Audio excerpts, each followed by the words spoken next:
Hey there guys, I kind of wanted to start this video with a confession because I just feel like I need to get this off my chest. The Final Fantasy VII Remake is the most important game of all time to me. The original Final Fantasy VII is my favorite game. I've played it hundreds of times, but more than that, Final Fantasy VII, it taught me a lot. It showed me the importance of good writing, of character building, of really good soundtracks, and seeing the Final Fantasy VII Remake, it just feels like it's trying to reinvent that and push gaming forward. I'm excited for it, but more than that, I feel like I'm curious to see how the world is changed by the remake. And now, everybody's getting a chance to play it, because this morning, Sony released a Final Fantasy VII Remake demo. After months of rumors, leaks, and speculation, here it freaking is. If you have a PlayStation 4, you can now install and play the opening hour of the game. And I just have to say, it is better than pretty much anybody could have predicted. This thing is sharp.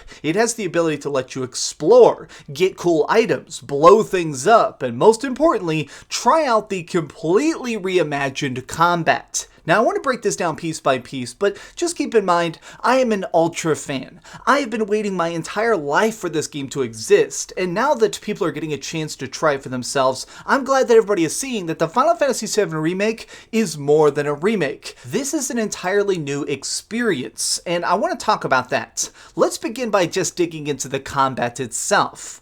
I love the new fighting. It is flawless. Now this has some very interesting choices to it. So essentially, when you're playing as a character, either Cloud or Barret, both are playable in this, you have the options of if you want to play this turn-based in a retro style or in the more modern action-y combat. Now, I played it in the action style. It's like a real-time hack and slash, but despite the fact that you are able to duck, dodge roll, and change stances a little bit, I don't think that this is as hack and slashy as other games. If you're expecting this to be as liquidy fast as something like Devil May Cry, it's not that. This still feels at its heart like a classic RPG, but that to me is why it works. So when you're fighting, you get a chance to charge up different abilities. You get a chance to try and do things like by doing a certain amount of attacks, you can charge up and throw magic or throw a potion on your buddy. It makes it where there is a definite choice to the pacing to make it where even though this is very, very deliberately quick, it still has these moments where you're waiting for your next major attack.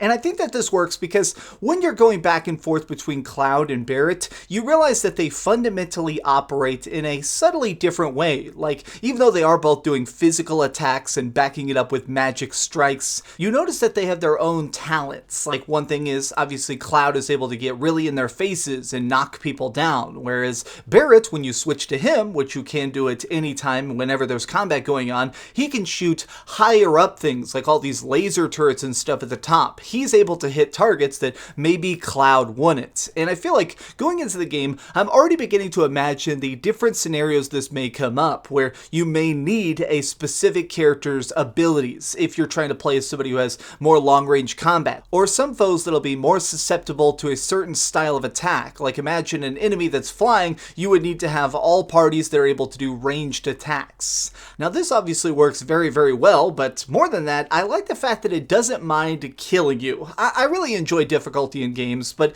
when you get to the boss, all your training in the early part of this mission, you kind of think, alright, I've got a grasp on it, I'm able to beat up some guards, let's take on the big red scorpion. This, though, completely blows you up. The guard scorpion fight is a multi-phase encounter that has him, well, bouncing off the walls, unleashing missile strikes, and using a heat laser that looks like it's made to cut through steel.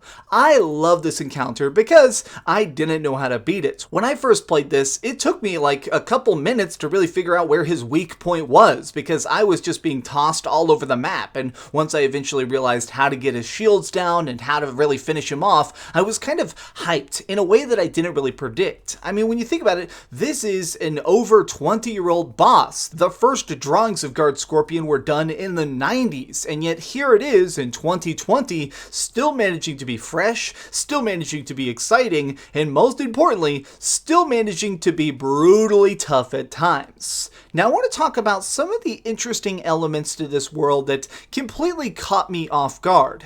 Most importantly, there are very obvious story changes already being made. Even now, this is the opening hour of the game, they're already dropping in little clues and hints, little morsels that this is going to be expanding the universe in pretty much every direction. We see a lot of President Shinra talking. We see times where Cloud and Barrett are having their own little disagreements. We see a gorgeous feather of the creepy one-winged angel. There is a lot going on cinematography-wise that really kind of hints that I think that the Final Fantasy VII Remake may possibly be incorporating different pieces of the Final Fantasy VII Extended Universe. Now, if you only beat the FF7 back on PlayStation 1, you may not realize this, but we had all sorts of spin-offs, we had a movie, we've had sequels, we had prequels. There was a lot of stuff to the point at which Final Fantasy VII actually got called the compilation after a while. I'm starting to think that they may try and put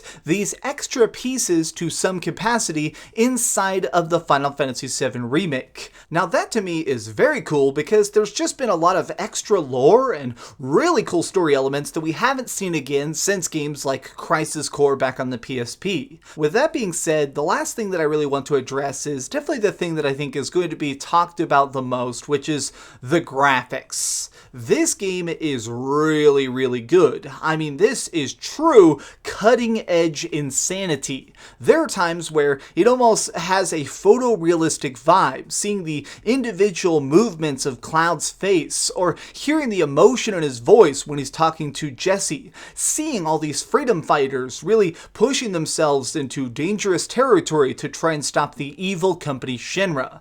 This is a groundbreaking experience. Even with the first hour, I think a lot of people are now being won over as to why this is important. Yes, I'm saying that. It's more than just a cool little adventure. This is a new testament to the power of the PlayStation 4 and just the fidelity of making these new games. I'm so curious now as to how this game is going to shape up, how the full Final Fantasy VII is really going to feel. Is it truly going to feel final? Because keep in mind, this is part of a new saga of the Final Fantasy VII remakes. This is just the first taste of what may be an entirely new generation of Final Fantasy VII. More games to come, more experiences, more secrets, more little tiny things to try and get us to change how we think about Cloud and his friends. Will this end up on the PlayStation 5? I think it absolutely will, and I feel like even now looking at this demo, it seems like maybe this was originally designed for next-gen tech and they just decided to downgrade it at the last minute. I'm still, even now after having played this demo, I'm still just trying to put my brain together because it is everything I have ever wanted in a Final Fantasy VII Remake. This has been teased for so long, and now to really see it, to play it, to die in it, it has such an impact. I am so freaking impressed. This is exactly what it needed to be. But what did you think about it? Have you gotten a chance to play the Final Fantasy VII Remake? What did you think about it? I am just still in absolute shock and awe. I am so glad that everybody is now getting a chance to play it. This has been at show floors. This has actually been at things like E3, PAX East. This demo has been floating around for months and months and months. So the fact that now everybody can play it, it's super cool. I am really glad that this game is out here. And more than anything, Square Enix, thank you. The fans have been begging for this since December when people first saw it show up on the PlayStation Store. I give a huge salute to the fact that they took us seriously. This is amazing, and if anything, this is just going to boost sales. I am thrilled, and I'm going to be playing through this demo again and again, back to back, until this comes out in a month. Thank you so much for watching, gamers. This video really, man, it was a pleasure to make. I am very, very happy that this is out, and I don't know, I love you guys. Thank you so much for all the support on the channel. Please give this video a like if you want, subscribe if you haven't already, and do me the biggest favor of all and keep dreaming. This is such a happy day. I love you guys. Genuinely, I love you guys so much. Thank you. And thank you, Square Enix. Thanks so much for watching that video. If you want to see something else, you can always click this link to see what I put up last, or, subscribe and see what's coming up next. Also, I promise that whatever I do, it'll try not to suck.